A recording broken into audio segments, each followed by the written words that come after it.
not have to invent a system by which to live.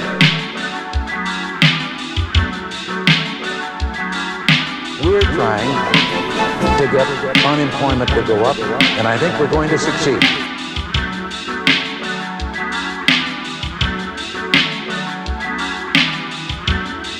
We are both famous for the potato. For the hope of a new America, for the belief that we can make things better, for the conviction that we can make things better. I think you will. I need you. Be there. We will celebrate a new future for the greatest country in the history of the human race. Thank you, and God bless you all.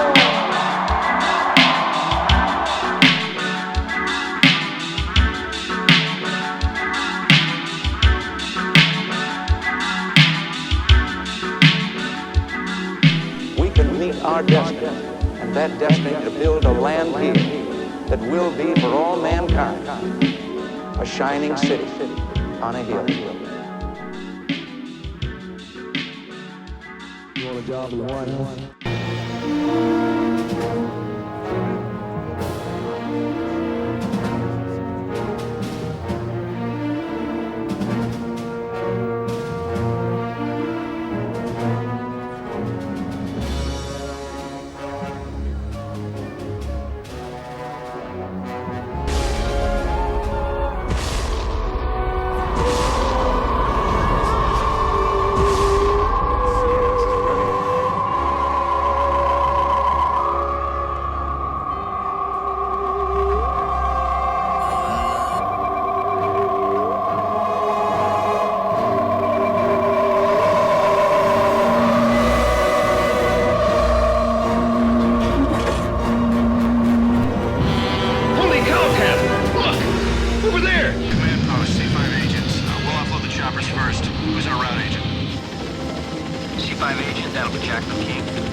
Proud day for all Americans.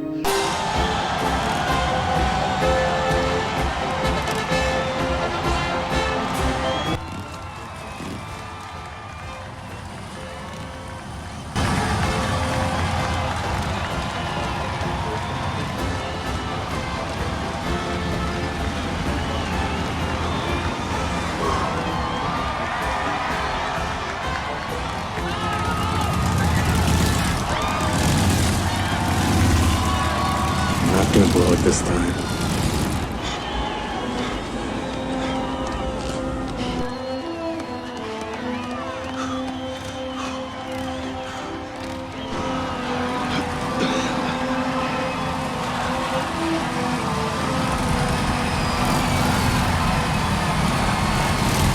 Listen, Gary, the president is ready to take Congress on.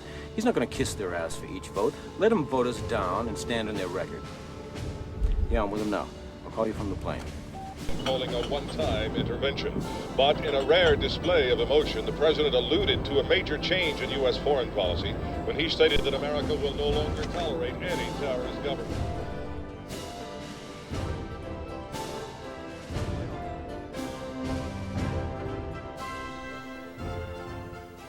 This is not the Oval Office of the White House in Washington.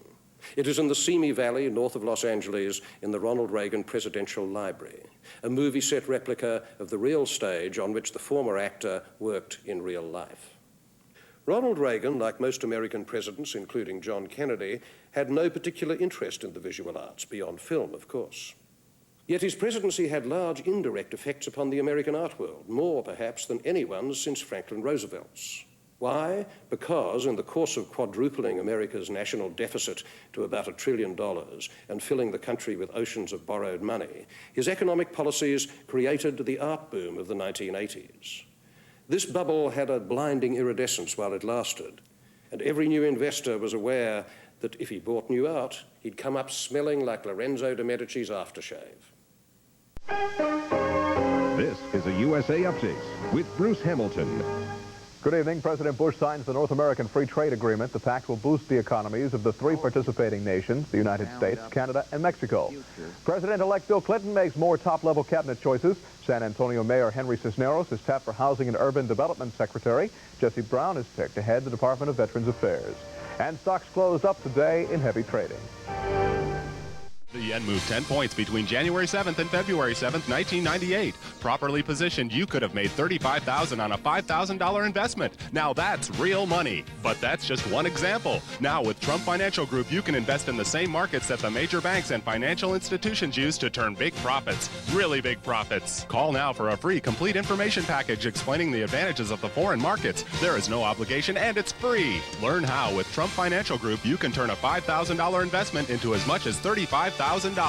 Let Trump Financial Group show you the money. Follow a winner. Call now. Don't let this one pass you by. Business news wears a lot of different faces. It's not just the Dow. It's developments in real estate, tax tips, and market analysis. News for consumers, small businesses, and homeowners. And you'll hear it all every morning and afternoon at 20 and 50 past the hour on Cairo News Radio 71.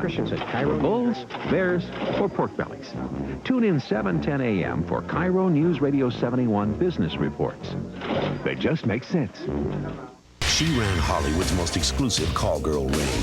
Last November, thieves robbed her of a fortune in jewels and her little black books, which many believe listed some of Tinseltown's most famous names. Now, get the whole story behind what may become Hollywood's biggest scandal on America's Most Wanted. Then, is our government covering up proof of UFOs on Earth? We'll show you the evidence they don't want you to see on an all-new Sightings After America's Most Wanted, Friday. He faced the outrage of a nation. Can I be the first president to quit office? And lost everything but the love of his family. No man who ever lived had a more wonderful family than I have. AT&T presents The Final Days, Sunday at 8, 7 Central.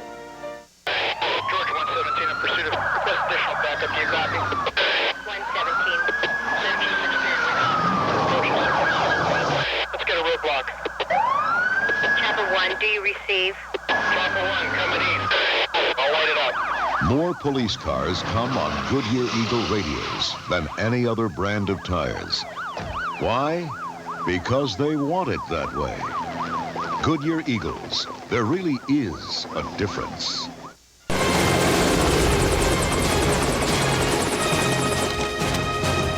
scenario officer's ready to look at. Just about, sir. Has General Norfolk arrived? Yes, he has. Give me an update. Madam Vice President, this way. We'll avoid the press. Is the president secure? Not yet. The recovery team will have him very soon. Madam Vice President, Mr. Secretary, all compromised nuclear launch codes have been canceled. New codes are active. Ladies and gentlemen, the President of the United States. Good afternoon. My fellow Americans, a historic and unprecedented event has occurred. But as the day when the world declared in one voice, we will not go quietly into the night, we're going to survive. Today, we celebrate our Independence Day.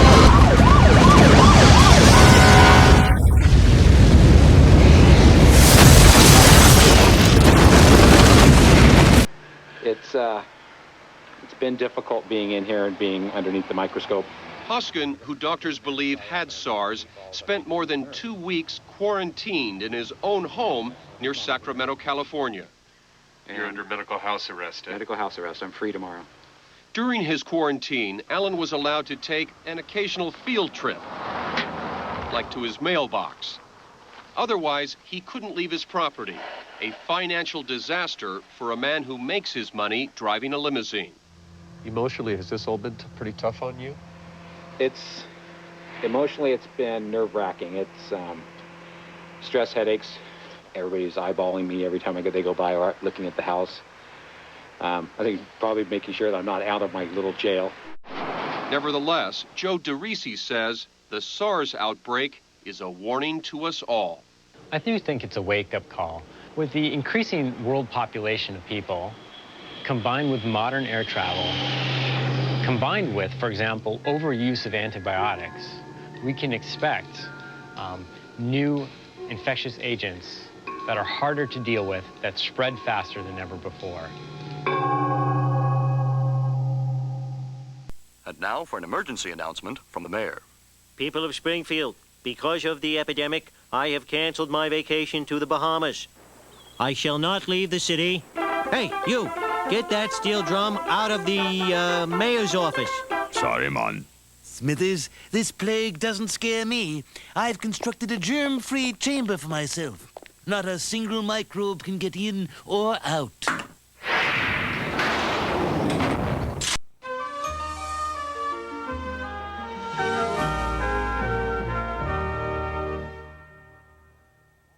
In 1920, Republican Warren G. Harding promised a return to normalcy in the post-war years and won in a landslide victory. As president, he cut government spending and helped save government money by introducing business-like principles to his administration. He was popular, relaxed, a president who ran the ship of state loosely. Increasingly, his cabinet began to run the presidency. He was a worried man, worried not, he said, about his enemies, but his friends. And he was fatigued, demoralized. At the end of a 4-week political trip, Harding fell ill and died. While the nation was still mourning the president, investigations were underway that would destroy his reputation. America would later learn the cabinet was racked by corruption. Secretary of the Interior, Albert Fall, would become the first cabinet member in history sentenced to prison in what became known as the Teapot Dome scandal, a conspiracy to illegally sell government oil reserves. In the end, the nation learned there were few in the Harding administration at the top level who were not corrupt. Political scientist Richard Pius. He had affairs, cheats on his wife, brings his mistress in the White House. He's got scandals, he's got corruption. He's this man who just didn't know what he was doing, and he was honest enough, in fact, to say that. History would not be kind to Harding. Let's take a closer look at each branch of our federal government and how they interact with each other. We'll begin with the Congress.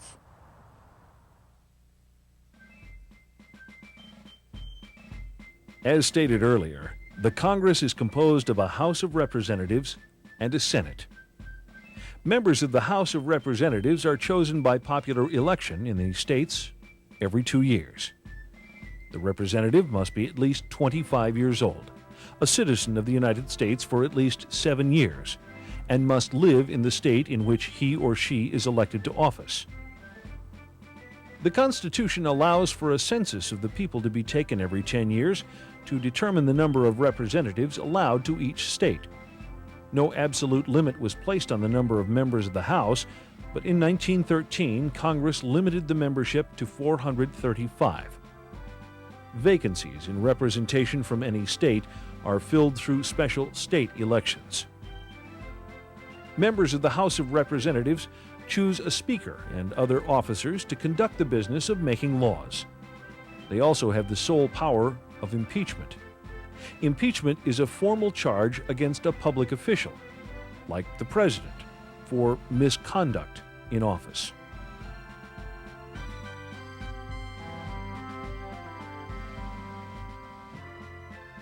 The Senate is composed of 2 senators from each state.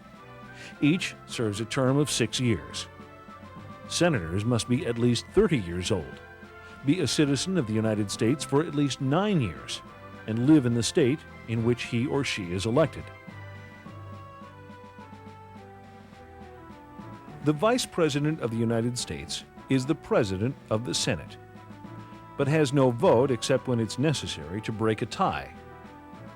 Members of the Senate choose their officers and also a President pro tempore. This is a senator who fills the position of President of the Senate when the Vice President is absent. The Senate has the sole power to try all impeachments.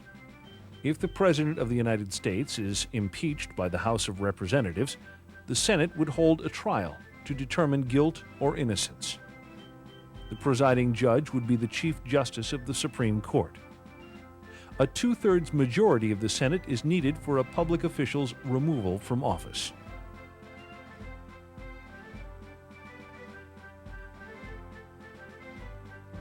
We're going to tell you this evening about a giant conspiracy. Actually, it's more of a collaboration than a conspiracy. The campaign was party to it, so were the Clinton and Perot campaigns, and so too were the television networks. Essentially, in fact, only you, the voters, were left out, which indeed is how it was intended.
Thanks for helping me out, letting me use your apartment, Sharon. Yeah, sure.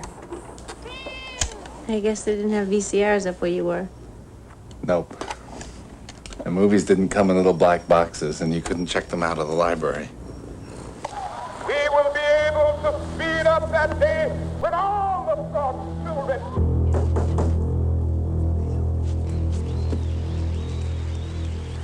I'll get it, sweetheart.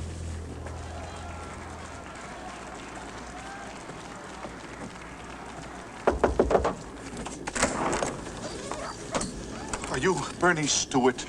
I used to be. May I help you? You have no reason to trust me, I know that. But it's very important that I find Captain America as soon as possible.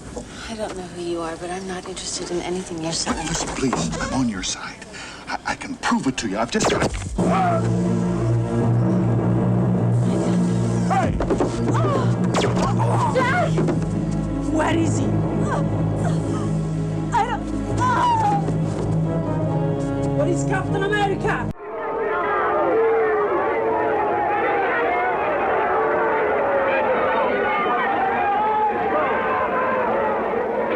They were saying to us yesterday, don't march. I listened to them. I said to myself, our marching feet have done too much now to give up. You want us to stop marching, make justice a reality. I don't mind saying to Chicago or to anybody, I'm tired of marching. Tired of marching for something that should have been mine at birth.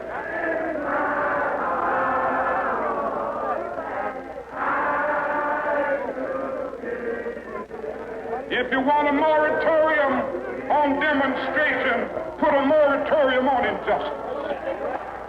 If you want us to end our moves into communities, open these communities.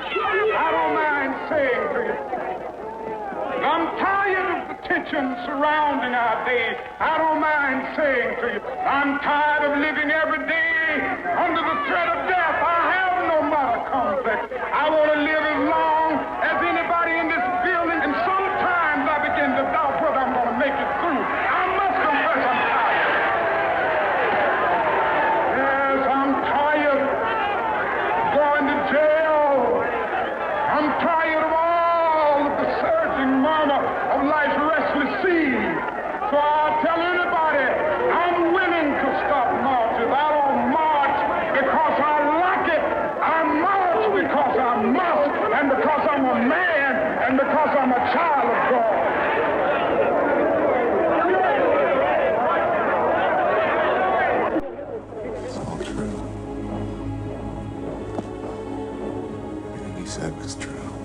And that means we went to war very much in the manner of a totalitarian state, thanks to the media subservience. That's the big story.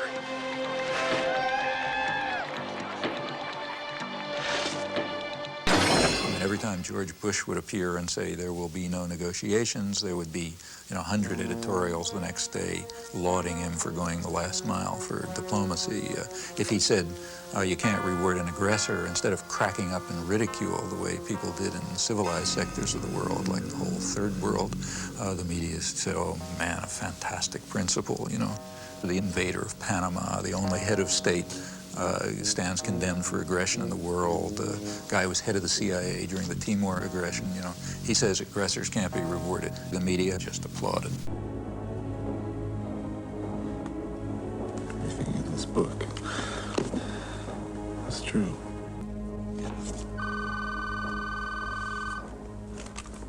Hello? Does this mean you think it's time for a change in America? So when they grow up, these bellicose little bring down stage 4, destruction. The empire is corrupt. It has fallen to the barbarians amid scenes of rape and pillage and mayhem under a stormy sky.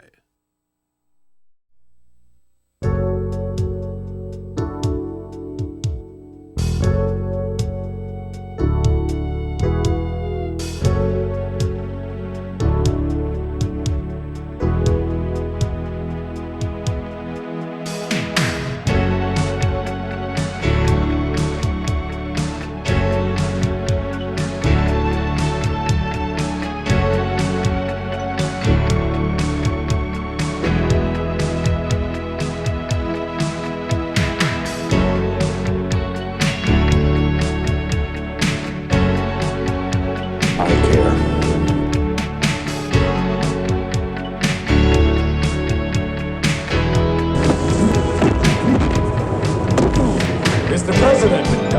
Something very stupid. Thanks.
For immediate takeoff on runway 25. Air Force One clear for takeoff. Thank you for your hospitality, Moscow.